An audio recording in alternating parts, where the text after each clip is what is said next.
હમણાં એક ભાઈના દાદા ગુજરી ગયા સાહેબ, તમે અમે ખરેખર ગયા. મેં કીધું દાદા કેમ કરતા ગુજરી ગયા? મને કે માયાભાઈ યોગ કરતા કરતા. અરે મેં કીધું યોગ થી તો આયુષ વધે. મને કે દાદો ગયો હું વધે? અરે ભઈલા મેં કીધું યોગ થી તો રોગ પણ વયો જાય. મને કે રોગ વયો જાય વાત હાશી, પણ દાદા વયા જાય. અરે મારા ભાઈ મેં કીધું યોગમાં? મને કે મારા દાદા માયાભાઈ રામદેવ બાબાના પરમ ભક્ત. સવારમાં 5 વાગે એટલે રામદેવ બાબા સામે ટીવીમાં બેસી જાય. જેમ રામદેવ બાબા કે એમ અમારા દાદા ચાલુ કરે.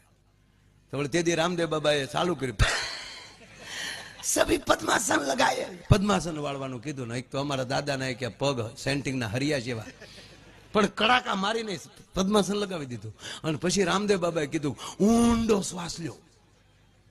અને બાબાએ અમારા દાદાએ ઊંડો શ્વાસ લીધો અને આંખું બંધ થઈ ગઈ અને લાઈટ વહી ગઈ.